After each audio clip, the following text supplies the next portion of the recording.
Farei a leitura da primeira epístola do apóstolo Pedro, capítulo 4, versos 1 a 6.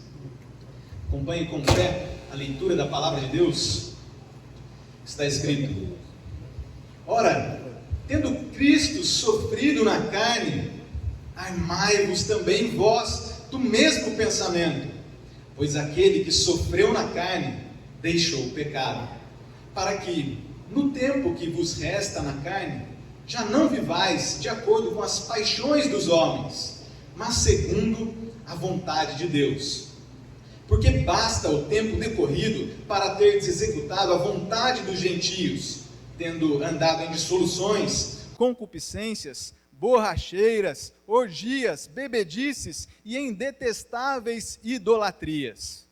Por isso, difamando-vos, estranham que não concorrais com eles ao mesmo excesso de devassidão, os quais hão de prestar contas àquele que é competente para julgar vivos e mortos. Pois, para este fim, foi o Evangelho pregado também a mortos, para que, mesmo julgados na carne segundo os homens, vivam no Espírito segundo Deus. Até aqui a leitura das Escrituras. Oremos. Senhor Deus, graças te damos por estarmos reunidos para ouvir a sua palavra. Nós pedimos ao Senhor, dá-nos entendimento para que compreendamos as palavras que aqui ouvimos. Dá-nos um coração adequado para responder às verdades que hoje ouvimos, nas quais vamos nos aprofundar. Ó meu Deus, como nós, criaturas tão pequenas, finitas, podemos compreender ao Senhor Deus grandiosíssimo. E mais, nós fomos pecadores, rebeldes, um coração inclinado à maldade. Ó meu Deus, precisamos desesperadamente do Senhor, para termos um entendimento e um coração que atende a sua voz nas Escrituras. Dai-nos, ó Deus, essa capacidade de responder. É em Cristo Jesus que nós oramos. Amém. Os irmãos podem se assentar. Nós estamos diante de um dos escritos do apóstolo Pedro, um apóstolo bastante conhecido em razão da sua personalidade. Mas um assunto que o nosso sermão traz à tona aqui, como uma ilustração, é na verdade um episódio em que Pedro é apenas um dos ouvintes. Numa ocasião em que o Senhor Jesus Cristo estava ensinando Pedro e os demais discípulos a respeito dos afetos que os descrentes têm em relação aos discípulos. O que você espera receber dos descrentes? Qual o tipo de afeto? Será que eu e você, enquanto crentes, seremos aceitos pelo mundo? Nós deveremos esperar ser sempre compreendidos?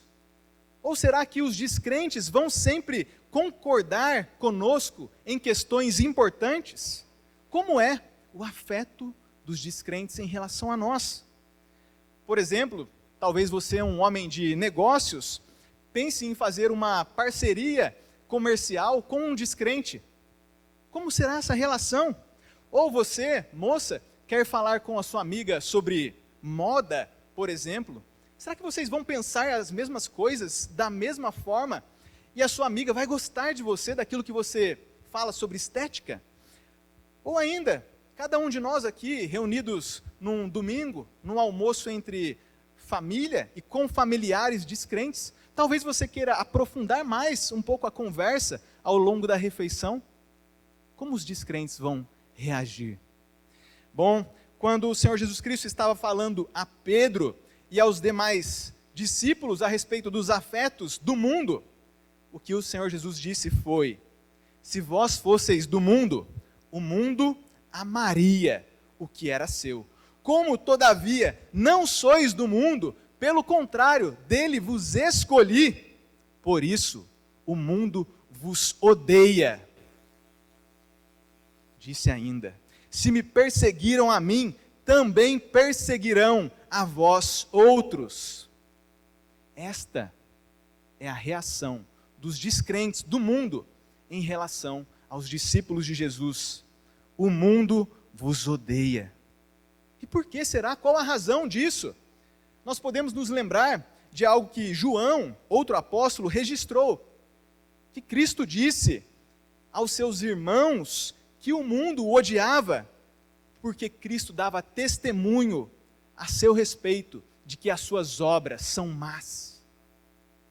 Por isso, o mundo odiava a Cristo. E quanto mais parecidos com o nosso Senhor em santidade e em anunciar as verdades, provaremos disso, de que o mundo nos odeia. Portanto, com esses eventos em mente e olhando para o nosso texto, pela graça de Deus, o que nós veremos nessa noite é que devemos estar prontos para sofrer como cristão. E esse é o título do sermão desta noite. Estejam prontos para sofrer como cristão. Nós veremos que você, crente, não é bem-vindo no mundo. Deve estar pronto para sofrer e, independente da situação, deve agradar a Deus e desagradar o mundo sempre que necessário, sabendo que nós seremos sim avaliados pelos homens, mas também por Deus. Nós vamos começar esse sermão a partir do verso 4, e nós veremos ali o contexto dessa carta, e veremos ainda que você, crente, não é bem-vindo no mundo. Observem o verso 4, as palavras difamação, estranhamento, você não é bem-vindo no mundo. E então, seguindo a ordem dos versículos, lá no verso 1, veremos, você deve estar pronto para sofrer, deve armar-se, estar equipado com esse pensamento a respeito do sofrimento, e deve, a despeito de tudo, como diz o verso 2, agradar a Deus. Vejam, existe uma vontade de Deus, e você deve ainda desagradar o mundo, isso no verso 3, quando fala sobre a vontade dos gentios, dos descrentes. E por fim, depois de termos lido o verso 4, nós vamos observar os versos 5 e 6, o qual nos conta que seremos avaliados. Sim, todos nós, crentes e descrentes. Vejam que há um julgamento. Então, dentro deste título, estejam prontos para sofrer como cristão. E pela graça de Deus, nós vamos iniciar então do verso 4. Acompanhem com atenção a leitura desse verso 4. Você não é bem-vindo no mundo. Está escrito: por isso, difamando-vos, estranham que não concorrais com eles ao mesmo excesso de devassidão. Depois nós vamos olhar esse por isso, existe uma continuidade no texto, é uma carta. Mas observem desde já que algumas pessoas estão sendo difamadas.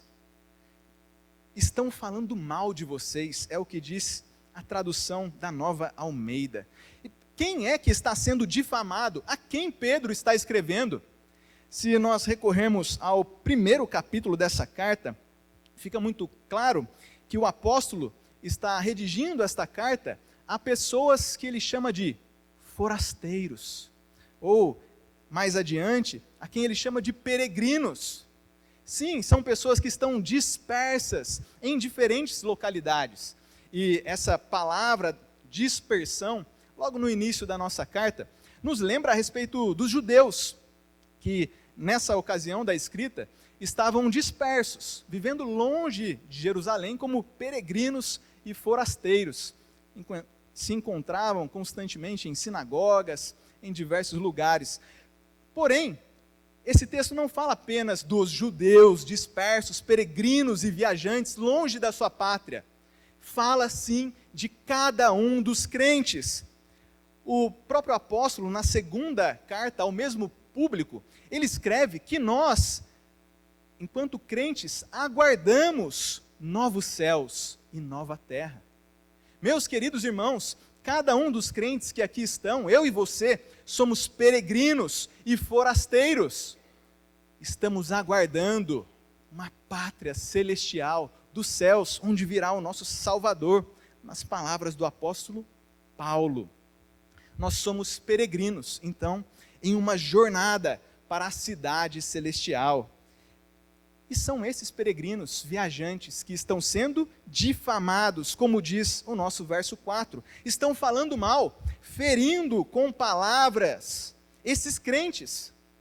E talvez você pense, eles devem ter feito alguma coisa muito horrível para que as pessoas falem mal deles. Mas olhe o verso 16 do capítulo 3. As pessoas eram difamadas, os crentes, pelo vosso bom procedimento em Cristo. E não por serem maldosas, era justamente por serem cristãos. E as coisas não ficaram apenas em difamação, em falar mal. Aqueles peregrinos, os crentes de modo geral, na verdade estavam passando por um sofrimento muito maior. O nosso capítulo 4 nos mostra isso. Vejam, o verso 12 do capítulo 4 fala sobre um fogo ardente que surge no meio de vós, destinado a provar-vos. O fogo do sofrimento. Verso 14, eles eram injuriados pelo nome de Cristo. Verso 16 do capítulo 4, se sofrer como cristão, não se envergonhe disso. E no verso 18, é com dificuldade que o justo é salvo. Sim, em meio aos sofrimentos. E se você recorrer ainda ao capítulo 5, o sofrimento era tão intenso, e não somente atribuído aos homens, mas Pedro chega a dizer, para que os seus leitores estejam sóbrios, porque o diabo é como um leão que ruge, procurando alguém para devorar. É por isso que cada um dos crentes, aguardando sua pátria celestial, devem resistir firmes na fé. Sofrimento. E o nosso texto continua dizendo a respeito dessa difamação, que os descrentes, eles estranhavam. Lemos aqui, estranham que não concorrais com eles. Estranham. Eram desconhecidos. Os descrentes, ao olharem para os crentes, não se identificavam com o comportamento, com aquilo que os crentes são em essência. Essa palavra aqui no original é curioso, que é a mesma que dá origem ao termo xenofobia. Fobia, um medo ou aversão ao diferente, ao estrangeiro, xenofobia. E aqui, então, estranham, estrangeiro. Quando os descrentes olham para nós, crentes, eles não conseguem entender, porque somos da forma como somos, ou porque agimos em santidade. Somos para eles estrangeiros, estranham. De fato, como diz essa carta, nós somos raça eleita, nação santa, povo de propriedade exclusiva de Deus. Nós somos estrangeiros. E os descrentes notam isso à medida que se aproximam dos crentes. Então você que já esteve um pouco curioso, estudando astronomia, pensando em vida extraterrestre, depois do culto você pode dar uma olhadinha para o crente que está do seu lado, você vai ver aí um alienígena, por assim dizer. São pessoas que não são desse mundo. E essa é a sensação quando os descrentes olham para nós, um alienígena, um desconhecido, um extraterrestre, por assim dizer. Até porque as Escrituras dizem que nós fomos regenerados, nascemos de novo, temos uma nova vida, já pertencemos à nova criação, essa Jerusalém celestial que vem dos céus. Somos de fora e não desta terra. E os descrentes estranham isso, porque além de estranhar e de difamar, nós não estamos juntos com eles. Nós não somos bem-vindos. Eles estranham e difamam, porque, como diz o texto, não concorrais, não se juntam a eles. Essa é a razão, porque os descrentes não compreendem os discípulos de Jesus, porque nós não estamos juntos com eles. A palavra grega traduzida aqui nesta versão por concorrais, implica o fato de estar juntos, mas também de correr juntos. Por isso a tradução da ARA aqui, como uma competição esportiva, de ter uma equipe lado a lado, correndo para uma mesma direção. Vejam, aprendamos desde já. A diferença entre aqueles que creem e os que não acreditam em Cristo é enorme. Eles estão todos juntos, por mais que pensem em alguns aspectos de forma diferente, eles estão correndo para uma mesma direção, e os crentes não. Uma diferença enorme. E não somente no tipo de roupa, no nosso vocabulário, não só isso, mas há uma diferença em essência. Uma essência, alguém regenerado, e isso se traduz no comportamento. Nós, de fato, fomos regenerados por Deus, e o mundo estranha isso, enquanto corre junto, numa carreira desenfreada, ao mesmo excesso de devassidão. É o que diz o nosso texto. Excesso, grande quantidade, transbordamento, há uma enxurrada de devassidão.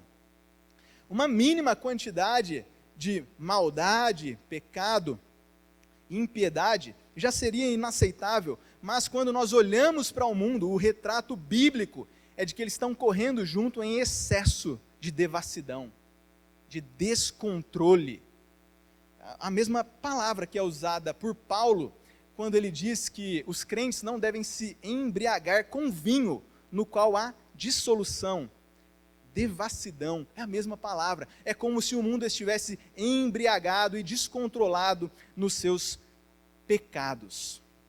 Ou seja, existe uma forte pressão cultural contra nós, crentes em Deus.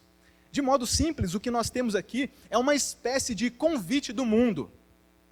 Um tipo de convite assim: venha pecar também, corra conosco, ou sofra. Ou você se junta a eles, ou você vai ser um estranho, difamado. Existe um modo habitual de vida, caracterizado pelo pecado, eles estão realmente juntos, e esses hábitos descrentes são inimigos da vida cristã, eles difamam. E isso não é diferente nos nossos dias. Foi assim nos tempos de Pedro, o apóstolo, e o é hoje. Basta olharmos ao redor com os olhos moldados pela Escritura e veremos que o convite é pecar ou sofrer, ser difamado. Em resumo, eu e você, crente, nós não somos bem-vindos no mundo. Estejam prontos para sofrer como cristão. E o nosso segundo ponto, agora fala realmente sobre essa prontidão. E nós vamos seguir agora a sequência dos versículos. Vejam o nosso verso 1.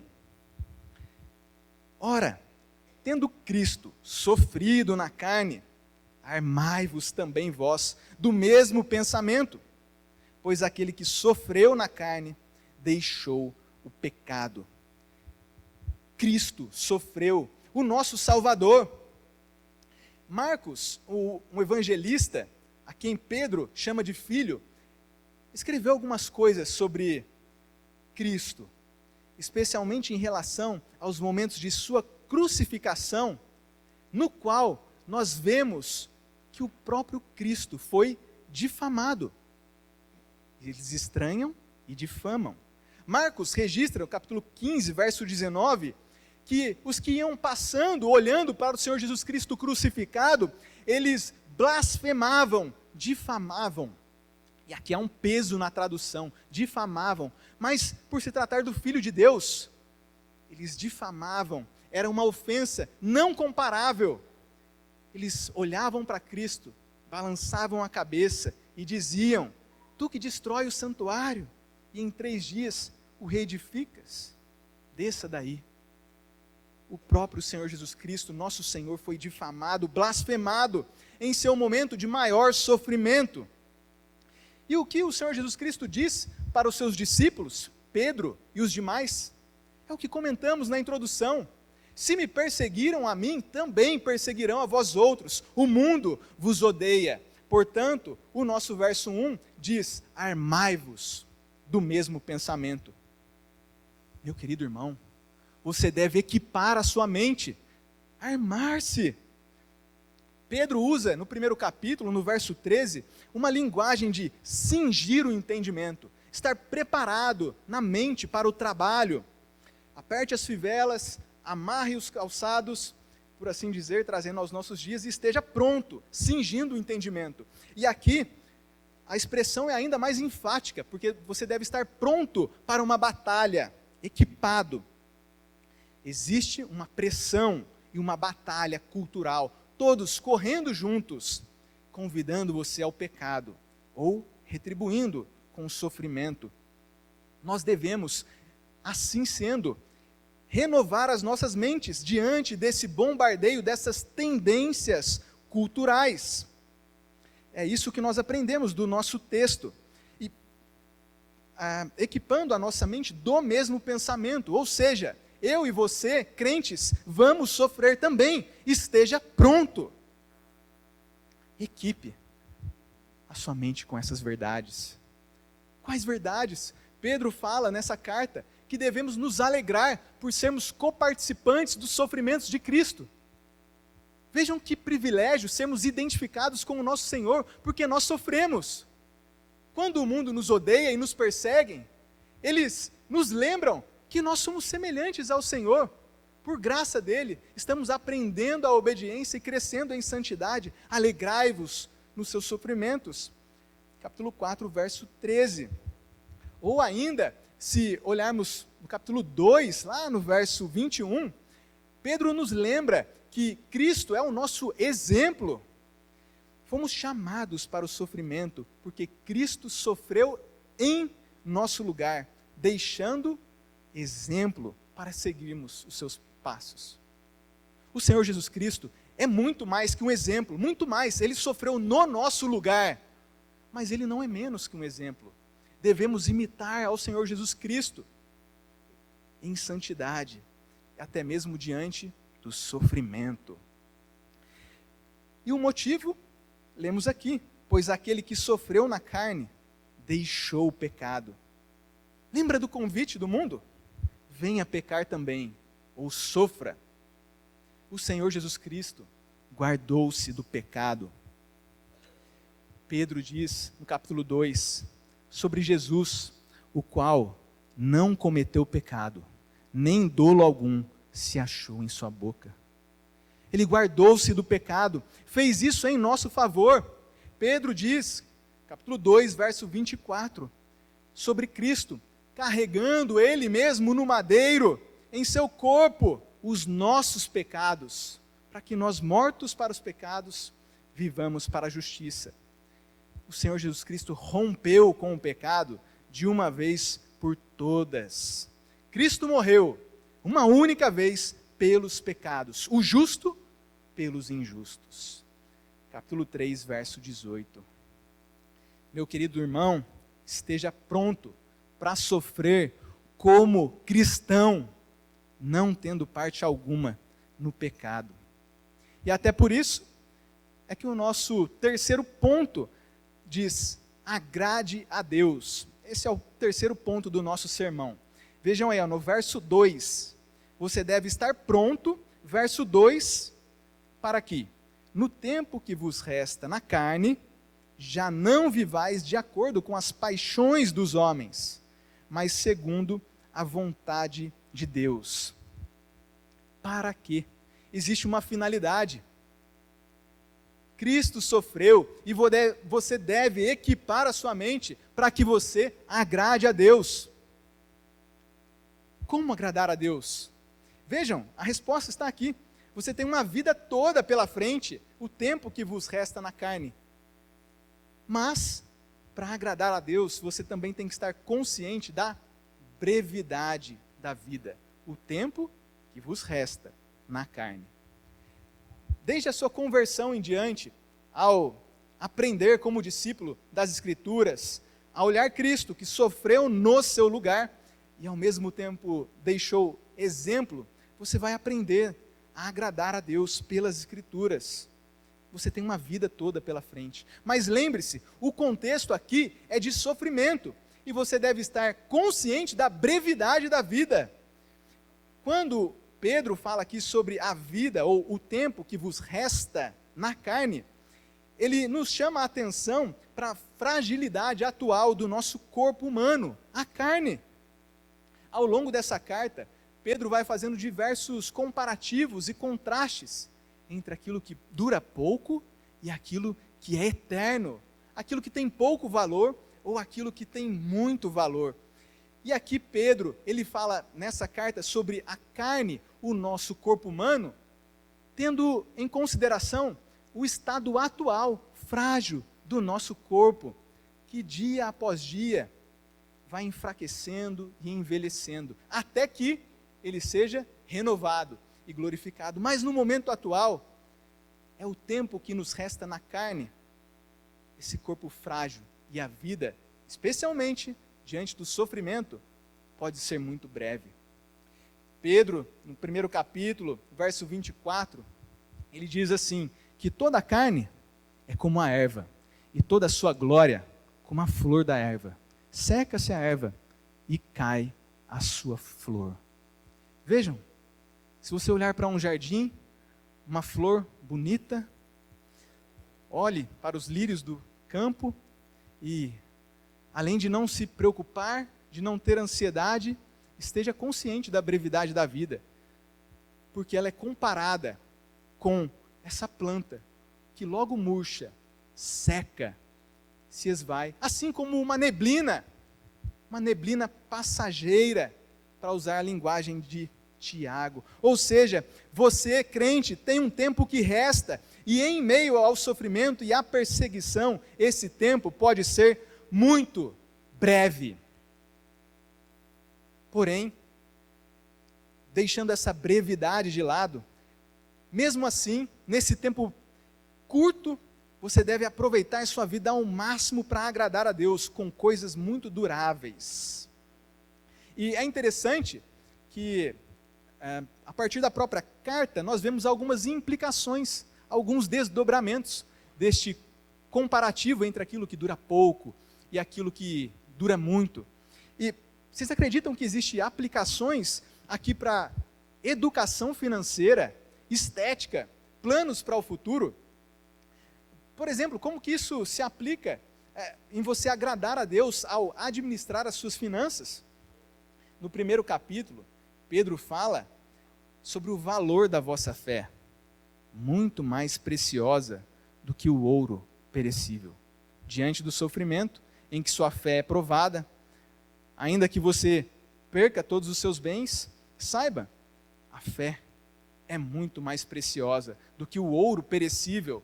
Ou seja, ao administrar as suas finanças, esteja consciente dessa vida inteira para agradar a Deus, mas que pode ser um tempo que vos resta na carne, e você terá uma visão mais equilibrada daquilo que é precioso, como a fé, ou aquilo que é perecível, como o ouro, uma joia muito estimada, mas que dura pouco.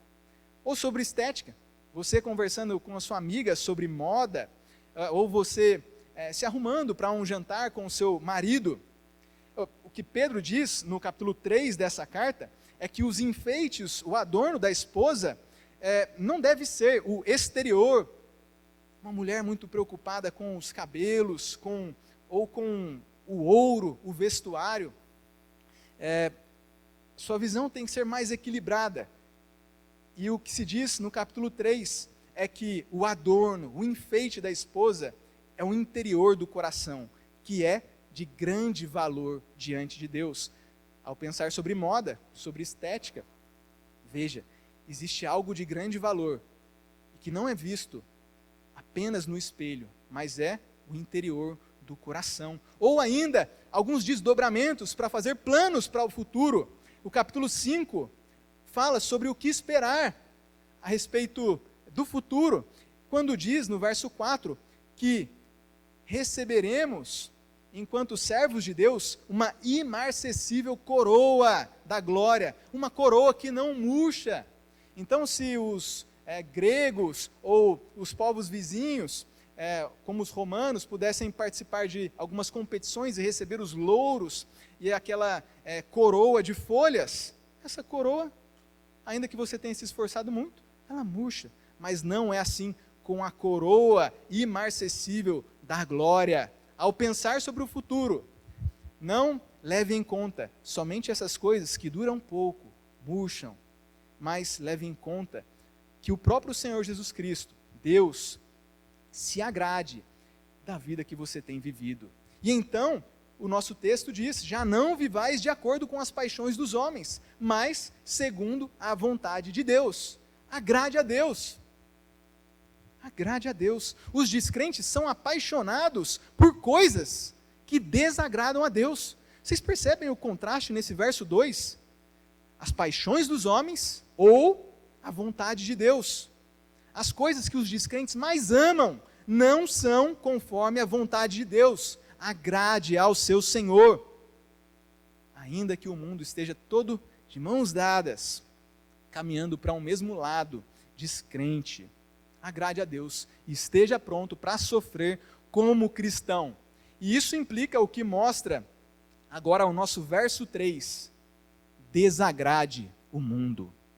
Verso 3, acompanhe mais uma vez. Porque basta o tempo decorrido para terdes executado a vontade dos gentios, tendo andado em dissoluções, concupiscências, borracheiras, orgias, bebedices e em detestáveis idolatrias. Bom, aqui o apóstolo mostra um retrato do mundo descrente em seu ápice, como os descrentes tendo saído para uma festa e tendo dado a conhecer o que existe em seus corações, através do modo como os descrentes vivem.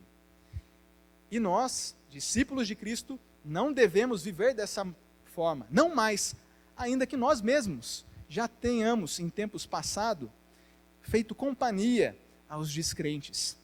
Agora, porém, basta o tempo decorrido para ter executado a vontade dos gentios, os descrentes. Você deve, meu querido irmão, desagradar o mundo. É óbvio, existe uma exceção bíblica em relação a agradar o mundo. Você, ao comparar texto com texto, você vai ver que existe uma maneira correta de agradar o mundo também, que é quando Paulo diz que ele faz de tudo para com todos, para de algum modo salvar alguns.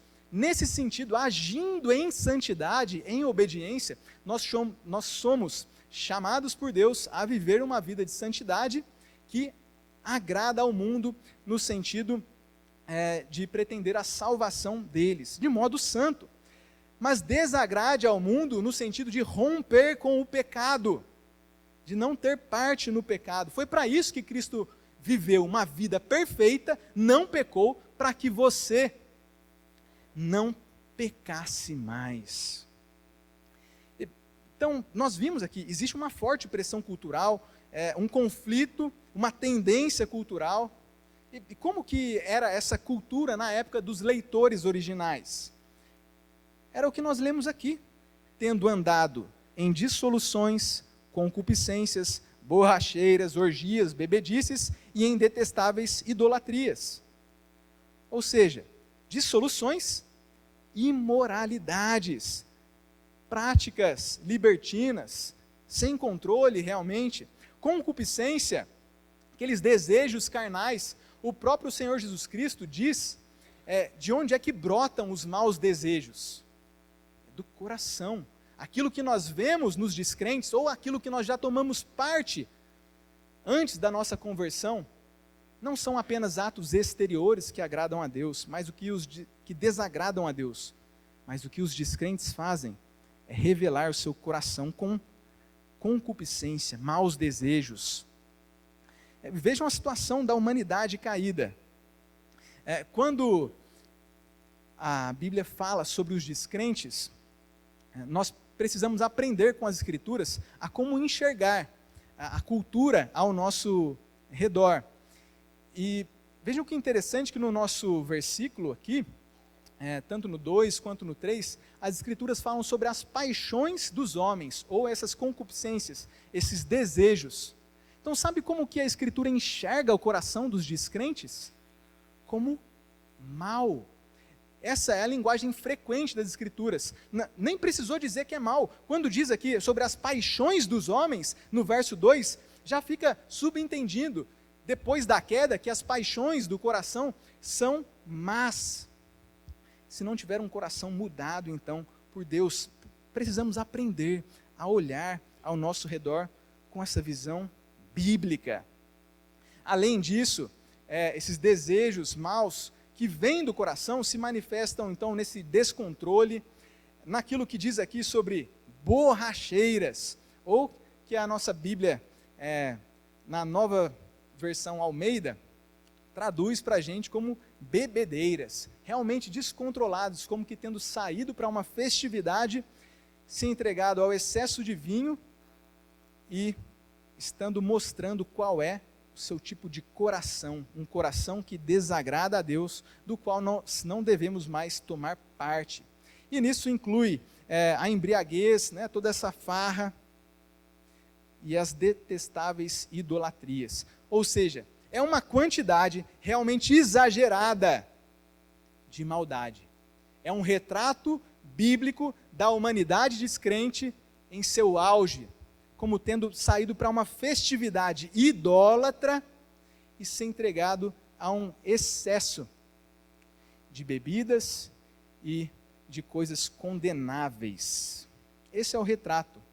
E quando nós olhamos então para a cultura de hoje, será que essas coisas que desagradam a Deus ficaram somente para os tempos lá do apóstolo Pedro? O que você diria a respeito da nossa cultura? Eles têm um olhar correto em relação àquilo que Deus aprova ou desaprova? O que o mundo diz a respeito de pecado? Nos nossos dias, nós basicamente temos uma cultura que aprova o pecado, ao fingir que o pecado não existe. Pensa bem, os comerciantes dos dias de hoje, eles pensam em lucrar com o pecado. E quanto mais bebidas alcoólicas você consumir, ou mais voltada à estética e mais roupas você quiser comprar no shopping, e ainda que você gaste todo o seu dinheiro nisso, o que os comerciantes querem é lucrar. E a mídia?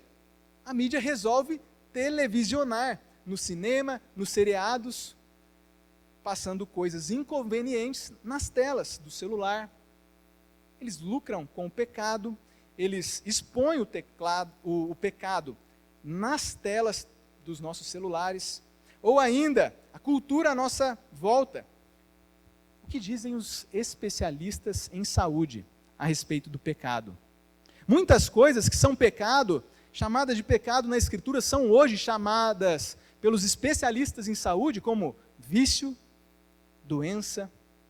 E o mesmo nós podemos dizer a respeito da falsa religião, que quer ganhar adeptos com o pecado. Ou seja, é uma cultura caminhando para um mesmo destino de condenação que desagrada a Deus. Portanto, você, crente, deve desagradar o mundo, estando pronto para sofrer como cristão. Bom, e o nosso último ponto agora nos lembra que nós seremos avaliados. Como é que nós temos vivido? Vocês se lembram que a gente leu aqui o verso 4. Qual é a avaliação que os descrentes fazem dos discípulos de Jesus? Nós vimos que eles consideram os discípulos como extraterrestre, por assim dizer. Eles estranham e eles difamam. E o nosso verso 4 agora, então, nos dá a razão.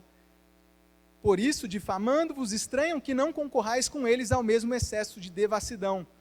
Ou seja, é por esse motivo, porque nós estamos imitando ao Senhor Jesus Cristo em uma vida de santidade, mesmo diante do sofrimento, é por esse motivo, por isso, que o mundo nos estranha e nos difama.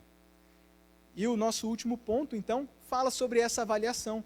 Tanto a avaliação dos descrentes em relação a nós, quanto a avaliação de Deus em relação a tudo isso. Acompanhe com atenção os versos 5 e 6, que dizem assim, sobre os descrentes, os quais hão de prestar contas àquele que é competente para julgar vivos e mortos. Pois, para este fim, foi o evangelho pregado também a mortos, para que, mesmo julgados na carne segundo os homens, vivam no espírito segundo Deus. Existe uma avaliação. Os descrentes estranham os discípulos, essa é a avaliação deles. Mas tem um tribunal aqui, definitivo, aquele que dá a última palavra é Deus, aquele que está pronto, que é competente para julgar, para avaliar crentes e descrentes. E os descrentes que estão vivos, fazendo as suas maldades, terão que prestar contas. O nosso versículo 5 aponta para isso. Terão de prestar contas àquele que é competente. Então, se você nos visita nessa noite e ouve este sermão, saiba, as coisas que estão sendo ditas aqui não são para te ofender. Não são, em primeiro lugar, para que você fique chateado, somente por ficar chateado. As coisas que estão aqui são para alertar você, descrente, sobre um julgamento e uma avaliação da parte de Deus. Você deve se entristecer com as palavras que aqui estão sendo ditas, mas uma tristeza que produz arrependimento para a salvação, ao olhar qual é a situação de cada um dos seres humanos, quando considerados à parte de Cristo. É um coração, um mau desejo que fica evidente quando os descrentes saem para festejar. Mas existe um julgamento e teremos todos que prestar contas a Deus. E descrentes, saibam que Deus é competente para julgar vivos e mortos. E quanto a nós, crentes, o nosso versículo 6 termina dizendo assim: pois para este fim foi o evangelho pregado também a mortos, para que, mesmo julgados na carne, segundo os homens, vivam no espírito segundo Deus. Existe então uma finalidade para este fim. A pregação tem por finalidade tanto anunciar o julgamento, que vai ser para condenação, ou o julgamento que é para salvação. Os descrentes que ouvem o evangelho e não se arrependem serão condenados. Qual o evangelho? Essa boa notícia de que Cristo sofreu. O verso 1 começa falando sobre isso, que Cristo sofreu, e ao longo da carta conta que foi um sofrimento substitutivo, no lugar daqueles que acreditam nele. Esse é o evangelho de Cristo em nosso lugar, levando o nosso castigo naquela cruz. E é por isso que o evangelho foi pregado também a mortos, antes deles morrerem.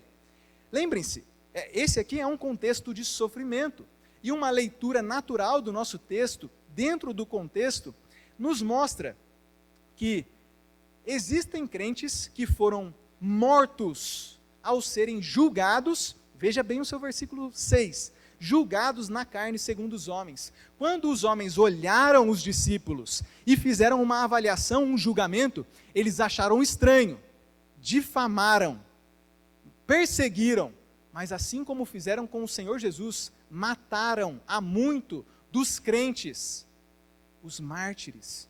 Então a avaliação dos descrentes em relação aos discípulos, em muitos casos, foi a pena de morte, que eles deveriam morrer, assim como o próprio Cristo morreu nas mãos de homens maus. Então, aqueles crentes que, quando vivos, ouviram o evangelho, mas que foram julgados dignos de morte na perseguição, sendo julgados pelos homens, agora, o que nós sabemos a respeito desses crentes é que existe alguém que julga retamente. E esse é um encorajamento. Pense numa comunidade em que, tamanha perseguição, alguns dos crentes que se assentavam para ouvir a Escritura tenham morrido numa perseguição intensa. Aqui é um conforto, que embora eles tenham sido martirizados, o julgamento de Deus é a conclusão aqui do nosso verso 6. Quando avaliado por Deus, eles vivem no Espírito. Ouviram o Evangelho, largaram suas maldades, creram, e ainda que foram mortos pelos homens, é fato que eles ouviram o Evangelho para viverem. Essa é a vida eterna, da qual todos nós somos chamados a participar, pela fé no nosso Senhor Jesus Cristo.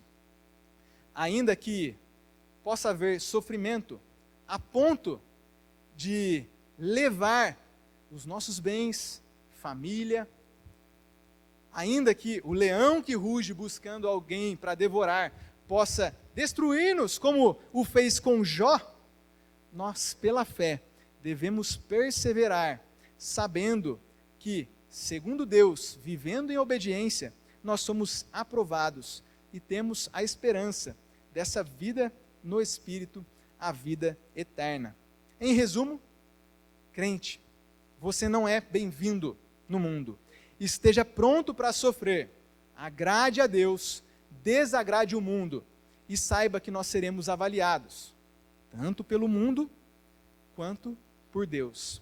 Estejam prontos para sofrer como cristão. Oremos. Senhor Deus, nosso Pai Celestial, obrigado por nesta noite equipar a nossa mente com as verdades a respeito do sofrimento. Talvez, ó Deus, estejamos ainda desatentos à cultura que nos cerca, que caminha em maldade, ó Deus, em oposição à sua igreja. Talvez estamos desatentos, ó Deus, mas obrigado porque a sua palavra vem em tempo oportuno nos equipar, vem cingir o nosso entendimento. E se o sofrimento for se estreitando, nós estamos felizes por sermos considerados coparticipantes dos sofrimentos do nosso Senhor Jesus Cristo. Obrigado, ó Deus. Se cada um de nós aqui tem enfrentado dificuldades ao ser cristão, seja diante de familiares, diante de colegas, seja no trabalho, ó Deus, nós te agradecemos, porque temos alegria, mesmo diante do sofrimento, pela expectativa de que temos coisas muito mais preciosas do que fama, dinheiro ou aceitação dos homens.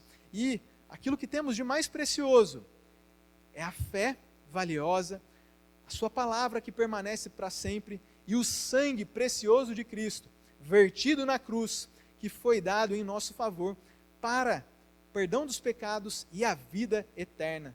Te agradecemos, ó Deus, por esta mensagem do Evangelho que nos equipa para toda boa obra, em toda situação, em Cristo. Amém. Os irmãos do Ministério de Música podem vir à frente, nós vamos louvar a Deus em resposta a esse sermão que nós ouvimos. Você pode ficar de pé.